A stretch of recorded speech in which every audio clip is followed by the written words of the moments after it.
Hi, welcome back to Rise and Thrive podcast. I am your host, Brenda Amonyiki, and remember, we are here to have very impactful and exciting discussions. Now, today, I am very excited to host one of my own. She's my sister, my little sister, but I admire her greatly. And you'll find out why, because of a decision she made that I don't think I would have made with the kind of parents that we have.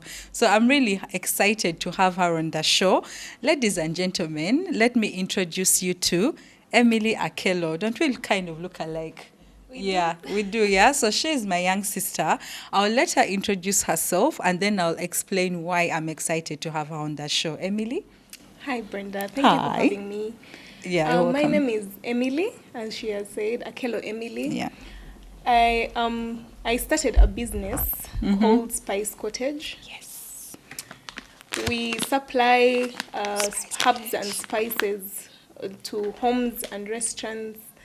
Yes. Yeah, so Emily is the co-founder and I don't know, the only employee of employed other people now currently. But she started this really interesting business called Spice Cottage. I use her spices, and I like the packaging. It's so cute. It's not like so she has different types of spices, cayenne pepper, if you want paprika, all types of spices, guys. You have to support her. But here is why I'm excited to have Emily on the show. This little girl, right, she comes from a very academic family, right? Her dad was a very celebrated architect. Her mom is a celebrated accountant. Her siblings are like those book smart people. But this girl decided she's not going to get an office job. That was the silence in the room when we found out. And I remember having a conversation with her mom, who I call my grandma. And she's like, no, Emily has decided she's not going to look for a job. So I kept waiting for her reaction, like blow off the roof, shout, scream, because ideally that's what most parents will do, right? But she's like, no, she's decided not to. I've tried to convince her. I remember she said something around, I'm waiting for her to get over that excitement and then we'll start job hunting. How many years has it been now? 4 years. It's been 4 years since this girl graduated and she has decided she's not going to get an office job. You still don't want to? No. We have benefits, like good benefits, medical, blah, blah, blah. Yeah? I also have benefits. This girl said she's not going to. And to be honest, Emily, I admire that decision because not so many people are able to make that decision purposefully. You leave these things of you look for jobs and things fail and you look for the next business opportunity. For her, it was a thing of, I am going to graduate, but office life and 8 to 5 is not for me. I'm going to build an empire and I'm going to start a business. So, Emily, how did you as a young girl decide, right, given the background of the family that you have and our actually parents, how did you decide that, I'm not going to have an 8 to 5, but I'm just going to focus on a business, on a hustle and make it grow?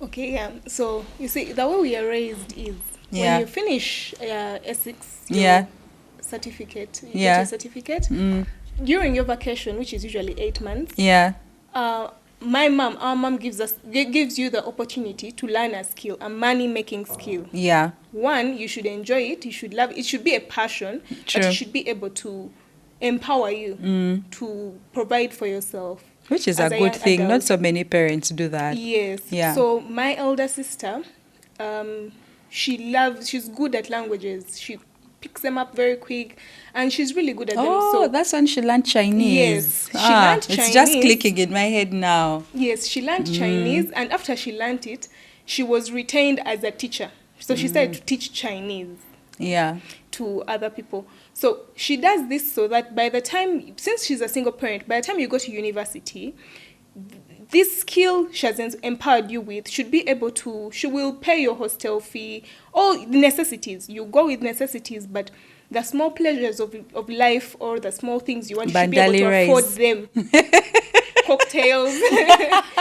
all these small Yeah. things you want, to dress nice, Yeah. to smell good. She will afford the needs of your life and a few wants. Yeah. But you should be able to afford for yourself the extra things you want that she can't give you. Yeah. So my elder sister did Chinese, and I've always been passionate about makeup. I was that girl in high school, always putting lip balm and then being told to wipe it off. Yes. I was on drawing eyebrows. I didn't care if they were not nice or they were not. So when the opportunity came in my S6 VAC, I went to a makeup artist, and I learned how to do my makeup.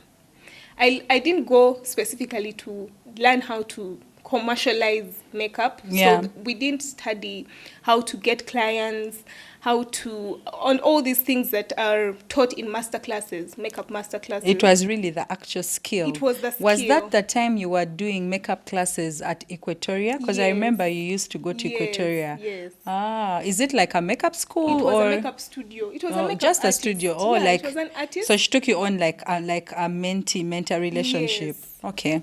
I hear so you. I wanted to perfect makeup on myself and be able to, my mom wants to look good, I can do her makeup, something simple and things like that. And the beauty about makeup, it's a skill. The more you work at it, the better it looks and becomes. So I've got that skill, and so my mom, of course, as she equips, bought me my first kit. I remember she spent $1 million. She picked 1 million shillings. We went and shopped for makeup. And I didn't have everything. I didn't have the best. But I was so proud of myself and my products. She made me pay for it every time she wanted to go somewhere. I'd beat her face and everything. And that was nice. The thing I respect about your mom, which is something not so many... something I wish, that there's a generation of parents that could not do that. They were just focused on providing. I feel that she's very intentional, maybe because she's an accountant. She counts every penny that auntie of mine. But I also like the fact that nothing comes for free. Because I know you guys literally pay for everything in her house.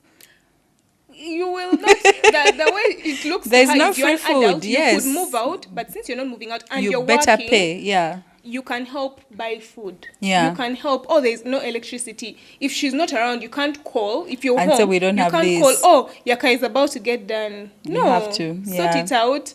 And basically help out how you can. Which is good though, because it also makes you think outside the box. So and you got to, it helps you be responsible. Because you could stay home and you're not paying all the bills an adult pays for and not grow. And you become comfortable. Yes, you get too comfortable and you don't grow. Yeah. You don't take care of your finances better.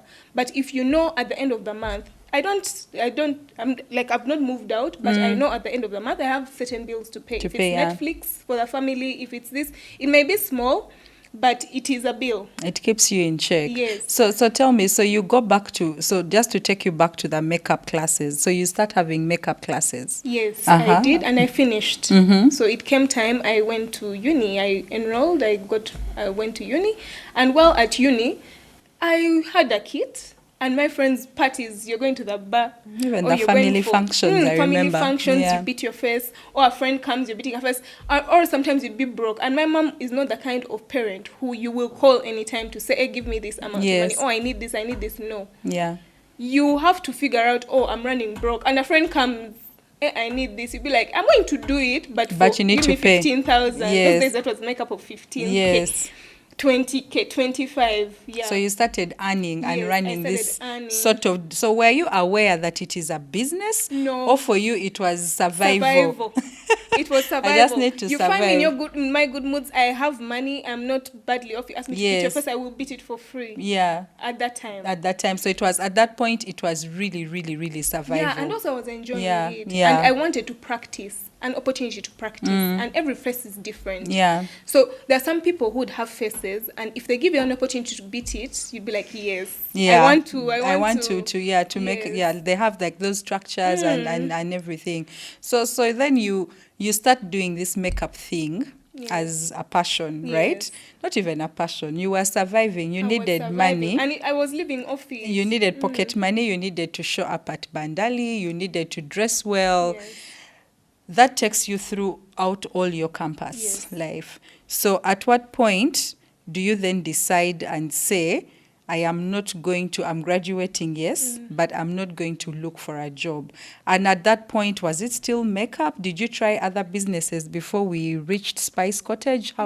Walk me through that, that decision and how you got to this point of Spice Cottage. Okay, so through uni, first year to third year, I was doing makeup solely to fund my lifestyle. So in my third year, I was in third year, second semester, just 2 weeks to our final exams. Yeah. COVID hit. Yes. COVID hit, we went back home, and we had not yet done internship, we had not yet graduated, clearly, we had not done final exams, and we were at home. And so then there was a question, what next? What next? Yeah, what do I do with my time? Yeah. At first, everyone needed the break. We first rested and everything was okay. Then there came a time where idleness kicks in, you're feeling like no, or there's still ones. Despite being locked down, there are ones you want to eat out. The ones didn't stop. Yeah, the ones didn't stop. The needs didn't stop. And the kind of home we are in is you will have your needs. There are certain ones that will not be funded by our mother. We knew that. And she's so supportive, very generous. You will get majority of what you ask for, but because of how we were raised, we are responsible. Oh, my birthday's coming. I'd like to have this. Sure, you're going to be celebrated, but there are certain things you want that you can't put on someone else to provide for you. Not leave alone birthdays, basically. And so here we were at home. We couldn't move. We were not allowed to. There was nothing. Yeah. And we had an issue getting groceries. Yeah. We used to walk because I stay in Kulambiro, we used to walk to Chisasi market to buy I'm trying to figure it out. Groceries. Okay, yeah. And it was a distance. It was not hectic, but going was easy. Coming back, on the other hand, was a thing. Because you're carrying things, yes. And my mom would say, there is no way I'm spending a fortune buying, kiosks, these, they call them Budala. Budala, yes. The small, 2 tomatoes can be 1,000. Yeah, it's in expensive. The market, 4 or 5 are 1,000. So she'd say, and we are a big family. We are 8 to 10 to 13, depending. And I remember during COVID, a few relatives came to stay with us. We were 15 people. Feeding 15 people is not easy, and it wasn't, especially during COVID. Yeah. If you're going to live buying from Budala. And because people were idle, people were also eating a lot. Yes, people were eating a lot, and there was we could manage buying from Budala, buying from retail shops. So the target was to go to a market. So we'd have to walk and find a way to walk back carrying everything you bought. And it became a routine. Yeah. 3 times a week, 2 times, depending. Yeah. We would walk the distance. And so I got to know a few people who had stalls. And it was, and then I was like, how are they getting their things? Oh, like you created some sort of relationship with them, right? I created a sort of relationship, and I saw a gap. I was like, many people in their homes are failing to buy food. Many people do not know or are not willing to walk the distance. And many stalls, those near homes, still are not getting things affordable. Like at a good price. At a good price, yes. If I can fill this, I will make money. Yeah. So it started. I would walk from home, Kulambiro, to Nakawa market, because it was even cheaper than Chisasi. So you'd walk from Kulambiro to Nakawa. To Nakawa. In my head, I'm and you have to reach early, like you said. Yes, because you go early. You have to go early to find even farmers, not even regular market people. Yeah, because when you get from the guys, the brokers, or the guys in between, the traders, the price has kind of gone up. Yes. So you need to get it from the early. Yeah. And I was blessed that in our home at that time we had a young gentleman, a cousin, who's my nephew. He's called Preston. At that time he was also in uni. I think he was in his 2nd year. And so I needed to go with a man who can fight. Who can fight and also for labor to carry we didn't things. need to carry now because borders were working. Borders as were long as they open were at that not time. carrying a passenger. I remember that time when they were allowed to do deliveries of food and everything. Yes. Yeah. So also at the market, we had our delivery guys. They would go as far as Entebbe. We had clients as far as Entebbe. So we would go in the morning, buy from farmers, So you were buying bulk. If it needs to buy, you need to buy sacks. You'd buy sacks, and then you would now get a corner, and now you're separating. You're using shopping lists. Yes, for the different people, depending on their amount. I was one of the beneficiaries of that shopping. Yeah. So that's how it started. That's how we were making our money, and it was nice. It was nice. It was very profitable. We would get so tired. You'd come back home and be exhausted. So we used to only do it 3 times a week. Yeah. We do it Monday, Wednesday, and Friday. In between, you dressed. Yeah. Because it was exhausting. It was tasking physically and all that. Then as time went on, the lockdown was lifted.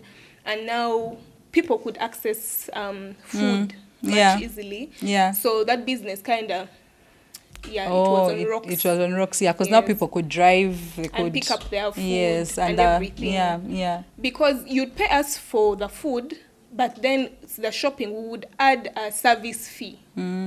Yes, that's how we were earning. Yeah, because that was going to be my next question. How were you making profit? You add on, each shopping list had a service fee. Yes. Yeah. A service fee, then you pay the delivery guy when he reaches. Yeah. Then we had, COVID was lifted. There was that gap. So we had to think of ways, how are we going to hack this? Yeah. So we started one of our options was, we started hawking on the roadside. In jam. Let's go. You see why I admire her, because really, Yeah, we would hawk. Yeah. And I remember that time, my supportive mom, we would take her car and pack it, open the boot, and display. She drives a Noah, right? Yes, she drives a Noah. So it was proper for us. Yeah. And display we would do especially with passion fruits and Irish. Yeah. So we would still do deliveries. So what we do would work Monday, Wednesday, Friday, the same thing. Yeah. But the few deliveries would sort them out in the morning. Then in the morning after that, we'd drive. Pack somewhere. So did you have like a permanent spot, or you go to like different? You know, drive to different areas, different suburbs. You don't get to see stuff, eh? So we had to be smart. Yeah. The way it worked was there were many businesses that were still also on rocks or had not yet opened because they had not paid employees. Rent was an issue. So there were many closed shops. Yeah. So we'd park in front of shops. Yes. So that was the advantage. But still, as COVID lifted, as businesses went back open, shops kept on opening. Life started normalizing. Yes. So there were many more cars on the road. There was this, there was that. Now we didn't have many places to park that were safe. So we went back we had to again re-strategize. Yes. There came offices. Go to different offices. What we would do is, we started using friends and family. Yeah. We greet a friend and family and ask, can we come at a specific time? And you introduce us to your office mates. To your office mates, yeah. So say I ask Brenda, can I come on Tuesday? And I will come to deliver, whether it's for free or I'm paying. But you're paying for it. But speak to other people while at there, work. Yeah. The way this works is people have FOMO. That's a marketing strategy. People have FOMO. So if I come and I bring for you passion fruits, someone else who is seated next to you will be like, hey, those are passion fruits. And by the way, most times, and that's a very, it's a thing. Like for us who have like office jobs, half the time, the things that I buy, I don't really, like I didn't leave home intending to buy. But I get to work, there's like a lady at work who brings gonja. You guys, I never planned to buy gonja, but I find she's delivered like to someone else. I'm like, you know what, I could also take some. Yeah. So you're right, that FOMO actually does work. It works, and it worked for a while. We're not worried, because we'd know in a day, all we had to do is visit 5, 6, 7 offices. That's it. And you don't pack saying, 10 packs are going to be sold. You just pack them in the car. The car is already ready. 10K. So you walk to deliver to one person, but you go with 6 packs. With 6 packs, yes. Hoping to to get other people to buy them. And someone would be like, oh, you have. Can I also have? And you're ready. You're ready. And you have change. You already come ready. With change of 50,000 in your pocket. So you were actually living by faith. Yeah. And it carried us. Yeah. It went for a while. Then the problem came of payment. Oh, yeah. Because they know you. That's and they know you come. They're like, I'll give you on Friday. This is Monday. I'll give you on Friday. Yeah. And you're like, why not? They have been buying for 2 months. You give them. Here comes 3 months later, No or the payment. next time you come, they didn't work that day, or the next time you come, they're in a meeting, or the next, and it rolls over. Then another time when you come and you're like, hey, the money, and they're like, oh, again, I don't have it. And you know, as office guys, we'll be like, I'm in a meeting, and dodge you until we cannot dodge you anymore. Yes, and it became so difficult because we were small business who were working. All the money was hand to mouth. Yes, yeah. Hand to mouth, and when the money had become so little that many people had not paid, even you, where you're getting it from, the market. The market, you're telling them, I will pay you. Yeah, and because they have known you for a long time, they somewhere. give you. But they are not as patient as you are being to patient on this side. Yes. Yeah. So even that one was a problem. But through this all, I love cooking, and because of COVID, I cooked more than ever. I have loved cooking, and I was cooking a lot more. Already during COVID, I had been cooking, and through that, I had found people who are selling spices and not the supermarket spices, because we needed to buy in bulk. We were barbecuing every other time. We were doing this, that, and therefore we had more, and the prices were very cheap. Yeah.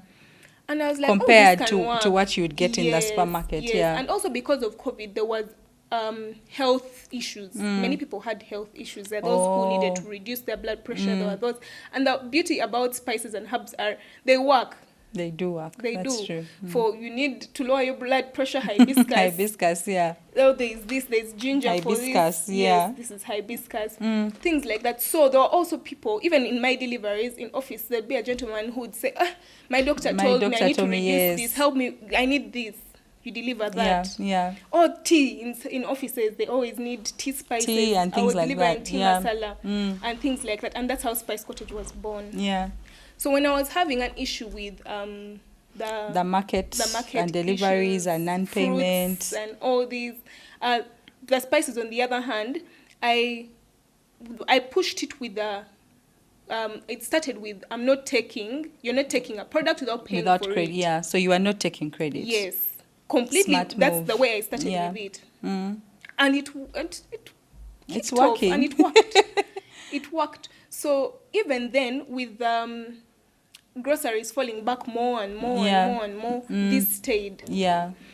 So I decided to push it more. So I went on, I looked for packaging, I looked for this, I looked for that, I started posting, and this is how it was born. Spice Cottage was born. So just to take you back, you had invested in makeup. Yes. So did the makeup business just die away? You know, because of course COVID, people are not having functions and you know all those activities where you needed to apply makeup. So did that go away? Do you still do it? Is it what happened to the makeup story, and what was the what were the challenges, or what lessons did you learn from it? So the makeup, another issue I had with makeup was makeup products are very expensive. Quality makeup the quality products. Ones, that's quality true. Makeup products are so expensive, and you need quality products to make great looks. Great looks, yeah. If your work is to be awesome, you need to invest in quality products. And you also don't need people saying, I got a rash. Your reputation. Or my skin got spoiled or whatever, yeah. Or I did this. So my goal, and also the kind of work I like, the environments, and there's something funny I realized in makeup. The kind of people willing to pay a certain amount are different. The way they behave, the way they carry themselves, the environment around them is equally different as compared to people not willing to pay a certain price. Yes, yeah. It's funny, but it's true.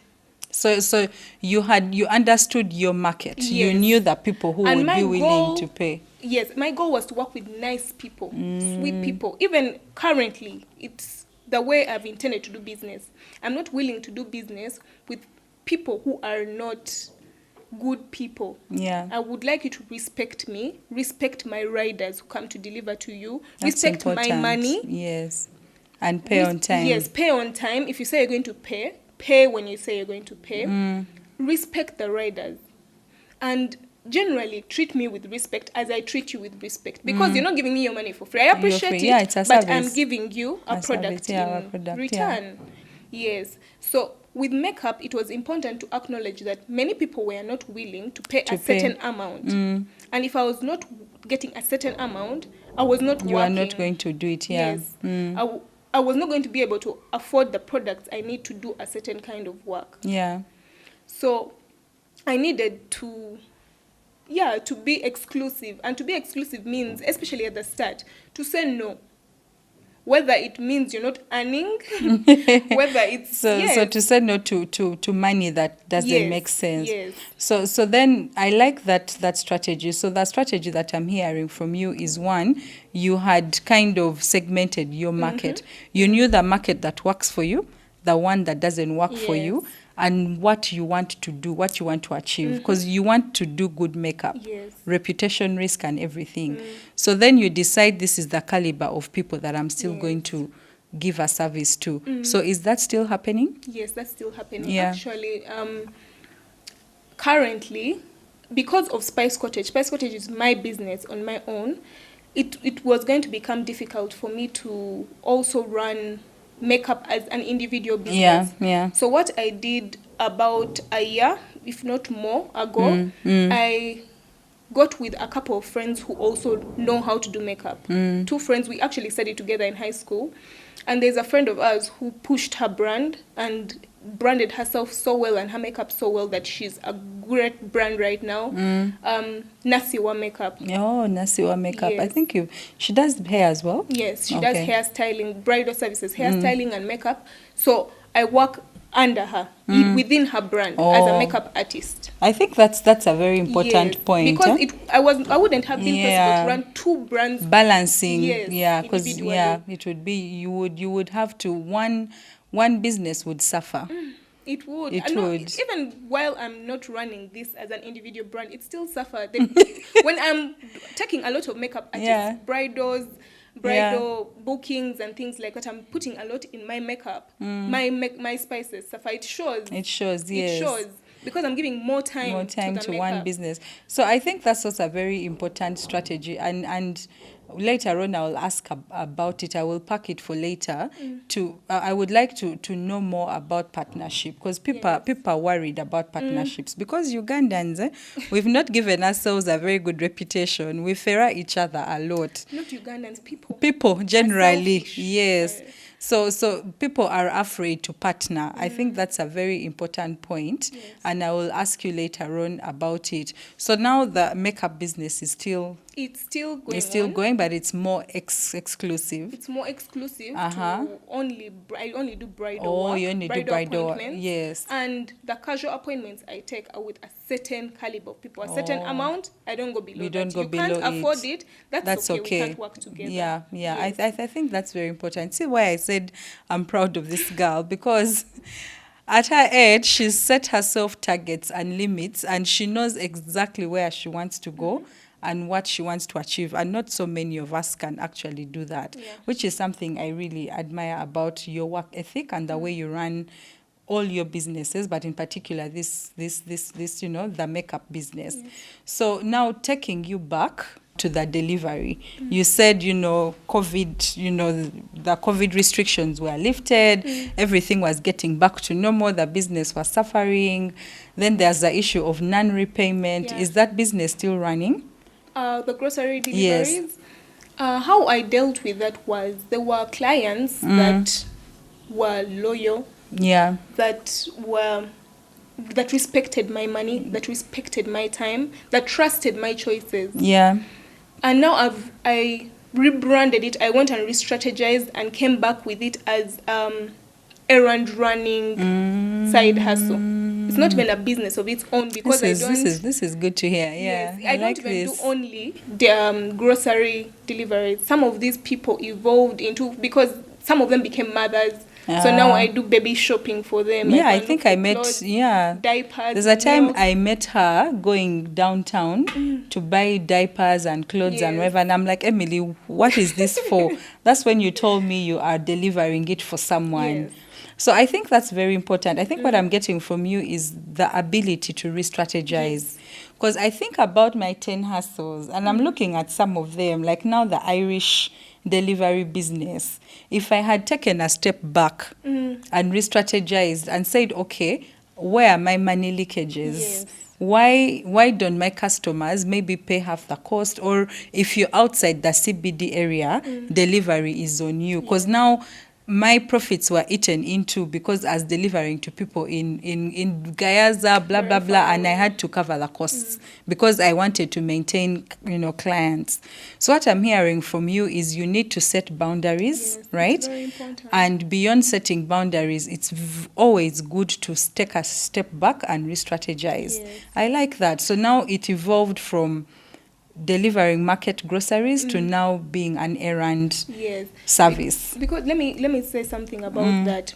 There's someone who told me sometime when I was doubting myself and saying, I'm losing these clients because of certain boundaries I've placed to protect myself. They told me, when you have something they want, they will come. It will not matter. That's true. When about people want what something, you say about certain prices. If you say this is my price, I'm not going lower than this. Those who want it, those who see the value of it in it, will still get it. So sometimes you have to be tough about the boundaries. Someone should have said that to me. Yes. Yeah. You be strict about the boundaries. Some will fall off, some will come, and even those who say always come back. Majority of the time, they always come back because they know what you were selling and they were buying it because they liked it. They liked it. And like you said, you are putting effort in getting good quality groceries. So now for the market, for the errands now that you run, it's for specific clients, or have you put yourself out there as a business that anyone that run an errand, for example, if I want my laundry picked from somewhere, I give you a call and you do it. Is that the kind of service you're now offering, or you've identified a few of your loyal customers and you're sticking to those, you're not adding on to that? I have not made it a business. This is just purely a side hustle that I maintained only because I didn't want to let down the few customers that always paid on time, that always ordered consistently. So does it make for you money? It does. Okay. It does. Because, and the only new clients I've taken on in this period of time since I stopped with the grocery shopping are recommendations from already the loyal customers. So referrals, because they refer them, telling them, with her, you have to do this. With her money is like this. With her, you pay at this time. With her, so they come behaving like the clients, the loyal clients I already have. So is that something that maybe you could give more focus to, or you feel that will take away your focus from your new baby, which is Spice Cottages? No, I intend to maintain it the way it is. The way it is. Yes. Because I don't intend to make it bigger than it is. 1, 2, errands is quite a very personal thing. It's so personal in that the people who have stuck with me like the way I do things. There are many times where you send me for something. Let me give an example. You send me to do certain things, or certain things you want me to get them for you, and they are not in stock. And I call you repeatedly, send you WhatsApp messages. Probably you're in a meeting, you don't see them, but then I was supposed to have delivered them. Or they need them at home. You're at work, but maybe the baby is at home and they need them at home at a specific time. Yeah. The people I work with trust that the alternative I get is the right choice. I hear you. Whether they've used it or not, they like it. And if they don't, they are transparent enough to say, this one didn't. You get. They give me feedback. Respectfully. Or there are certain clients that I know, they would rather I leave completely. Yeah. Or there are those who you will leave the item, and then they'll say, but my child didn't have what to eat. I told you they needed what to eat. So doing that as a business, I can't imagine the stress. of going personal with like 200 people. And disappointing people. I hear you. It's very, the way you want it to run is It's personal. I understand you. You understand me. I know what you want. I know you very well. Okay, I hear you. That's a very valid And point. if I make it a whole business, and then you'll annoy more people, and or then even I need to employ someone who may not have the personal touch. Yes. So then that your reputation. Smart thinking. Now, I'm comfortable with the people I work with currently. The referrals still come in, and I'm glad. But we don't say no to money, do we? We don't say no to money, but still respectfully. When I work with someone that was referred to by someone and it didn't go well, or they were not respectful, or they were not, we can't work together, I am open and I tell them, oh, this is the way I work, and it seems we can't because of these very reasons. Sometimes they're like, I can't compromise on this, or this is the way I am, or this, and I'm like, oh, thank you for this. We're not able to work together moving forward. Yeah. Or there are those who will be like, oh, no, I prefer things done this way. And I'm like, no, that doesn't work for me. Thank you. So moving on from that, and you've rethought the business. Yes. It's now an errands business, but you have exclusive clients. Yes. Just like you have the exclusive clients with makeup. Yes. So that model seems to work for you. So as opposed to doing mass, the model you've chosen is, I rather have 4 good clients that I work with than having 20 who I will annoy at the same time. Yes, or who I will not be You'll happy not be with. happy with, exactly, yeah. One thing people take for granted is, as a self-employed person, I can't speak for many people, but your well-being, your happiness, your state of mind affects your business a lot. If you're not a happy person, if you're bitter, or Definitely. because the people you work with, it bleeds into your work. It does, yeah. The way you talk to clients. Even your suppliers. Show your suppliers. You will not have a good relationship. Or you will just not be happy. You will not have a reason to get up in the morning. That doesn't work for me. It's one of the reasons why I didn't consider corporate world. The corporate world is tough. You've not been there. How do you know? You hear stories. I'm the kind of person who does not need to see for myself. Because what makes me so special that it will happen differently for me than it did for 1,000 people before me. So I like to listen and learn from people's mistakes or stories. And yes, I'm not saying it's bad. But there are tough moments. There are tough moments, especially that affect mental health or well-being and all these things. Personally, my well-being is tied to everything. And it comes first, right? Yes, it comes first. No, it's important to acknowledge that. When I'm not happy, it will show. In my home, for example, let me give an example.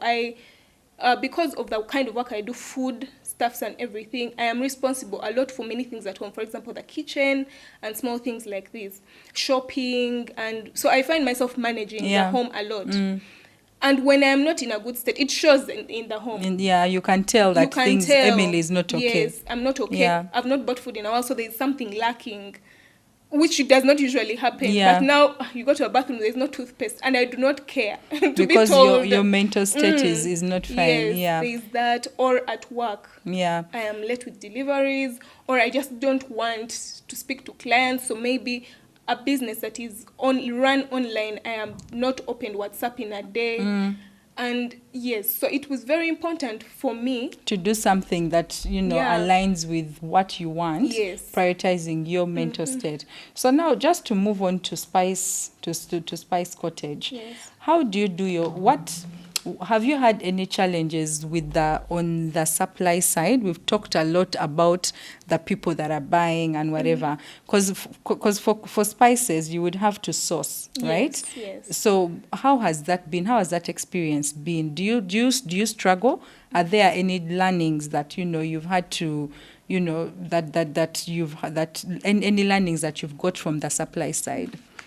See, spices are interesting in a way that no plant is the same, and they come from plants.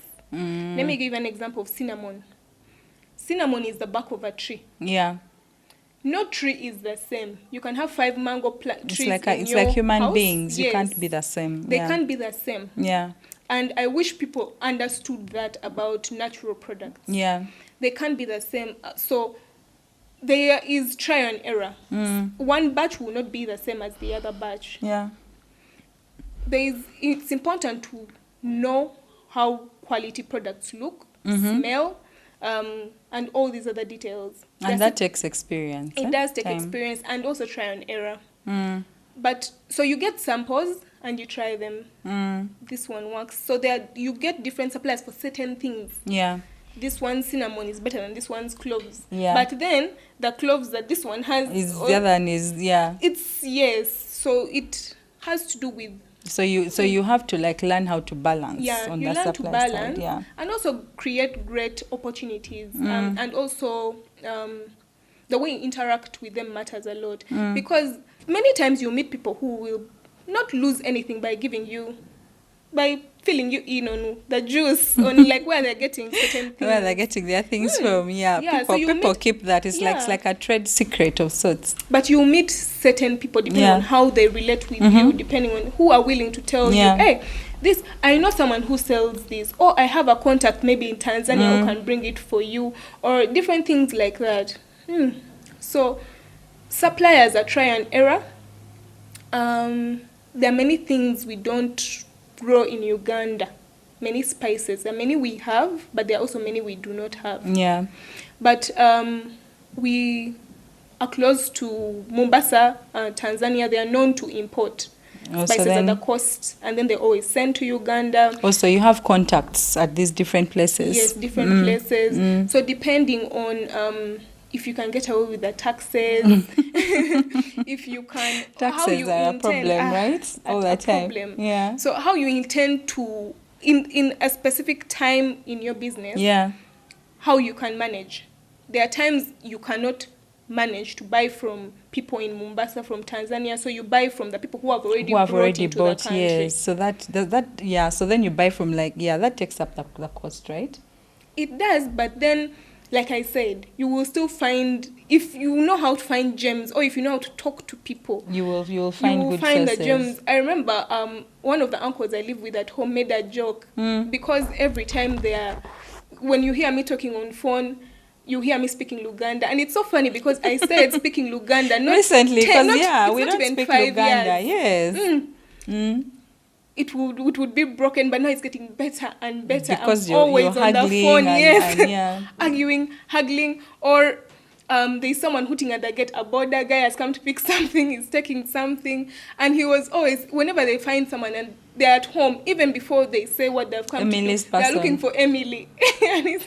and he made the joke and said, your contact list is full of people from downtown. Because that's the nature of your business. So tell me, Emily, so you're also doing this home, right? Do you have like a shop, or you are packaging from home? Like how is where are you doing this from? Do you have rent costs or not? Currently, I do not have rent costs. Last year, I made the decision to get a shop. I sat down and made the calculations and everything. And I figured for the caliber of clients I'm already reaching and want to continue reaching, and even better, I need to be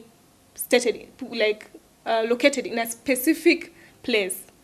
And in that specific place, am I able to afford a certain amount, say 2.5 million per month on rent alone? Yeah. And I thought through it the whole of the year. I tried to do the finances. I pushed to earn more, to see if I could. And it didn't make sense. It did not make sense. And even when I think about it and I'm like, even when I'm able to afford it, am I willing to part with it?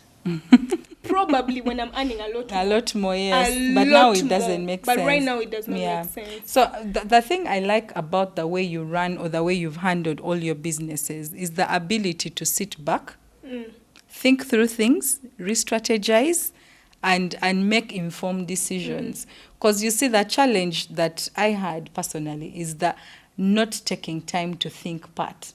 So for me, it was, this thing is not working, I'm not making money, I'm dumping it onto the next one. Then someone comes, na, see, you're making money, good, let us go with this, it fails onto the next one. So what I'm hearing from you that I think is a very, very good, a very key take home for us, or for you out there that are doing businesses, or you're trying to re-strategize and everything, take time to do your research, look through your finances, look through your business model, look through what you want.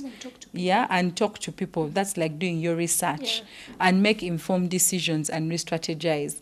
Because the difference between me and you is I've started more hustles than you, and none of them is alive. But you have had 3 hustles, right? And you have them still thriving because you took time to strategize. So that's a very important take home from me from this discussion. The ability to set your boundaries and then re-strategize and say, okay, if this is not working, how can I make it work better? Right? Yes. Yeah. So, and go on. Another thing is thriving looks different at different times. You can say that again. Yeah. I hear you. And the times where it looks like not thriving does not mean it's not thriving. Yes. There are times where you will earn and you will be doing well, and you're earning and you're like, I made a right decision. Yeah. And then there will be times where you sit back and you're like, maybe I should apply for a job. Yes. Right now, I need to get a corporate job. Now, as things stabilize. Yeah. But that does not mean you're not thriving.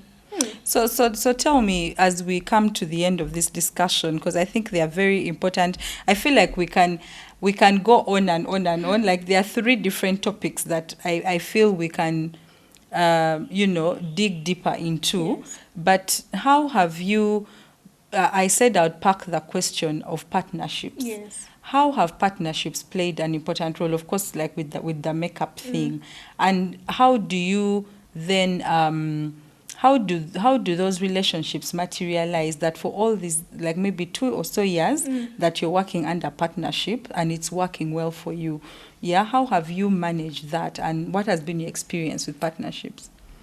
So let's see. With the makeup, there are 2 ladies I studied with, 2 friends I studied with who also have the passion of makeup. So also during university and after university, this is what they're doing for a living. Like full time. Full time. Okay. This is what they're doing for a living, and both of them started brands.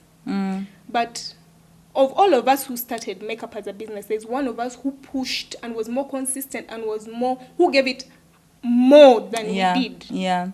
And so her business is bigger than us, than all of ours. And then the opportunity came to work with her, but we can't work as let me speak for myself. I will not speak for the other partner. I can't work with her at the same level as she works at, because I didn't put in the work she did in her brand. I can't come and begin saying, oh, we own it the same, or we get clients the same way. Everyone who signs up is signing up to me. No. Even the name of her business is her name. Yes, she's definitely put in more effort. And her skill is better. That she knows how to hairstyle. I don't know yet. So it is her.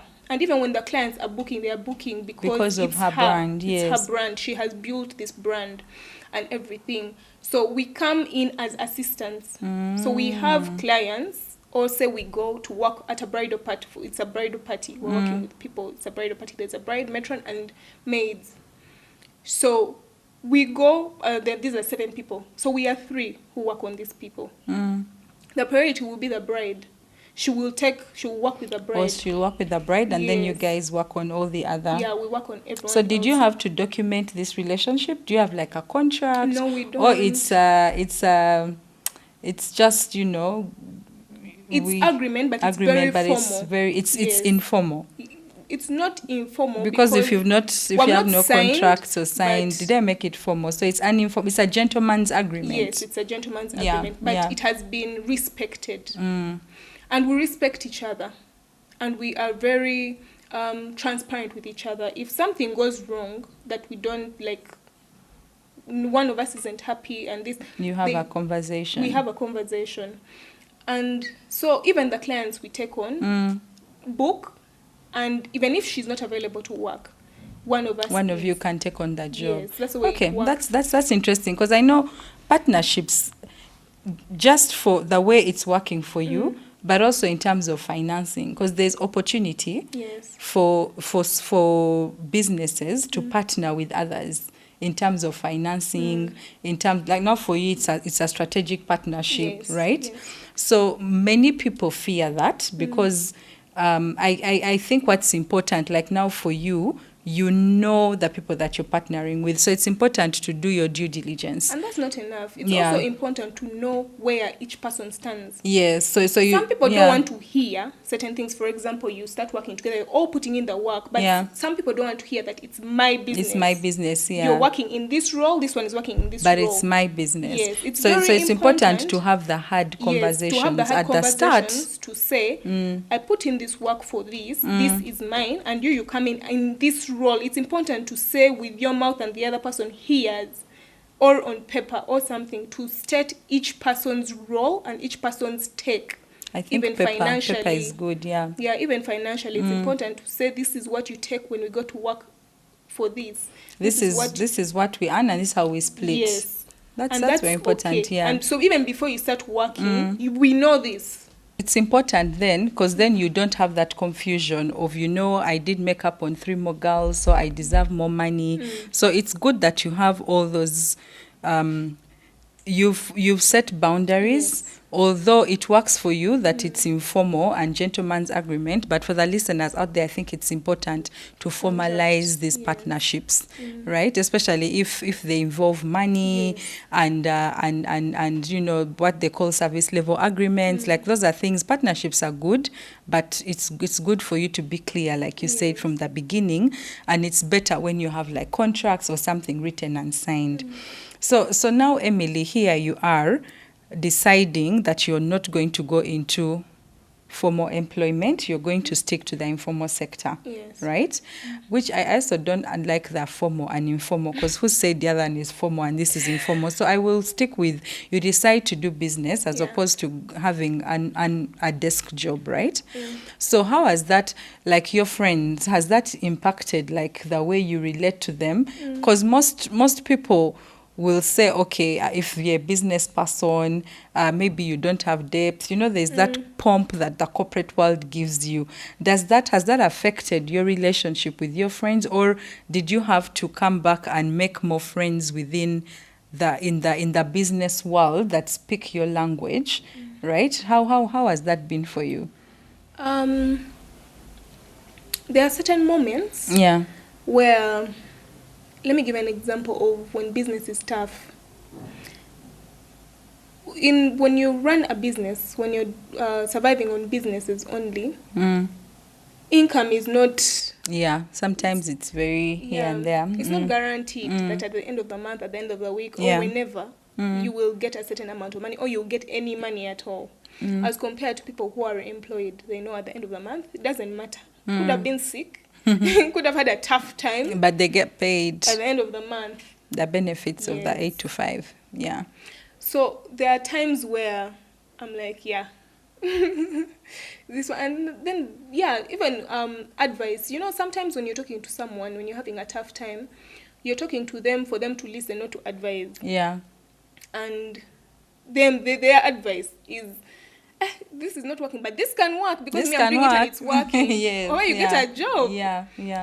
And so sometimes there is that, and so you go back and you have to sleep with that so thought. So that temptation is there. It is. Sometimes things get hard. You cry, or you go through a loss, and money just and you wonder if you made the right decision. And you're like, maybe I should apply. Maybe just for now.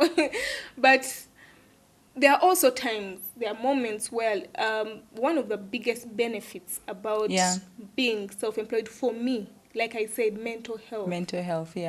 It's very important for Emily. Very important. That she has peace of mind.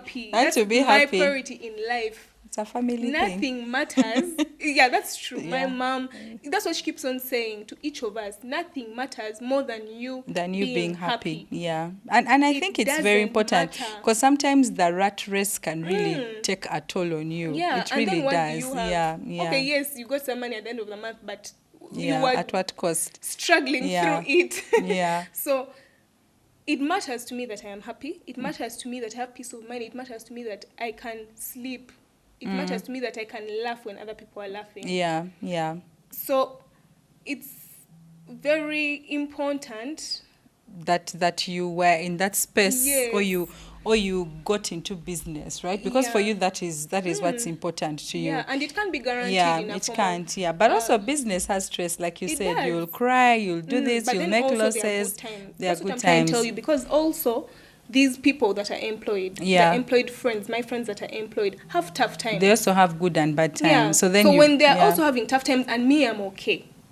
Say sleep deprivation. Some of them have not rested in a while, and when they're talking to me, who has a lot of energy and time. You want to go drinking on a Wednesday at 10 a.m. I'm available. I'm available. You're on your phone line to. But also because you've probably woken up at 4 to go sow spices or whatever, and you came back. Yes, you've given yourself a day off. I've given myself a day off. I've been working the whole thing, so I'm free at this time. So tell me, Emily, do you invest? I'm struggling with that currently because working the way I've had to work is I'm putting money in something and I'm working with my money to make more money. Investing is making smart decisions. You put it there and wait. Yeah. I'm not very good with that. It gives me anxiety, but I'm learning that there are avenues where money works for itself like that. So do you save? Yes, I save. So so you save, but then do you invest the money, or you just save and you're happy seeing it there for you to? Currently, the way I'm saving is, let me give you an example. I'm very interested and I'm going more in depth in, I like spices. And another thing is the beauty about why I like running more than one business is, yes, I may not be a master of any, but it helps me be creative. Yeah. There are times where I'm in a slump with my spices. I'm not getting creative. I'm not learning better ways to market it. But with makeup, I'm like, oh, there's this. I can do this. Like currently, I'm interested in becoming a lash tech to widen my beauty portfolio. And so with the money I save, I will save money. I'm putting money away, intending to pay for lash classes, buy a lash bed. So you keep investing in yourself. Yes, in learning new skills, learning new tricks of the trade.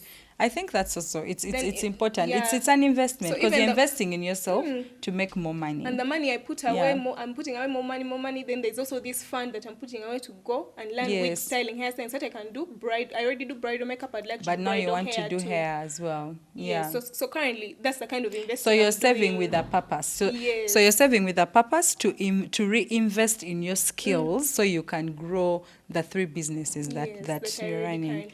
Ladies and gentlemen, if you've not learned anything from my little sister, then clearly there's something wrong, because what I'm hearing from her is ambition and that energy and the ability and willingness to just keep re-strategizing and rethinking things and just to keep, because I mean, you're going back to, to learn lash tech and everything. So you're just trying to increase your skills so that you use that to make more money. I truly believe, right? You see, businesses, let me give an example of Spice Cottage.